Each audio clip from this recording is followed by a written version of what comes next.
আপুনি যোন দুখন ভৰিৰ ওপৰত থিয় হৈ চলা ফিৰা কৰে নিজৰ জীৱনটোকো ঠিক সেই দুই ভৰিৰ দৰে সজাবলৈ চেষ্টা কৰক।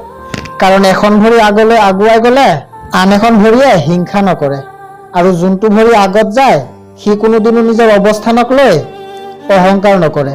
এটা ভাল লগা কথা কি জানে, আজিকালি মানুহৰ চকুত বেয়া হ'বলৈ আপুনি কোনো বেয়া অশ্লীল ভাষা ইউজ কৰাৰ প্ৰয়োজন নাই। মুখৰ আগত সত্য কথাবোৰ কৈ দিয়ক, আপুনি সকলোৰে চকুত বেয়া হৈ যাব। জানো কষ্ট হ'ব, তথাপিও জীৱনৰ প্ৰয়োজনৰ বাবে নিজকে সলনি কৰি পেলোৱা।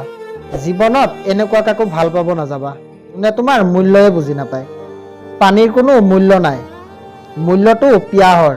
মৃত্যুৰ কোনো মূল্য নাই, মূল্যটো হৈছে নিশ্বাসৰ। ভাল পোৱাৰটো কোনো মূল্য নাই, মূল্যটো হৈছে বিশ্বাসৰ।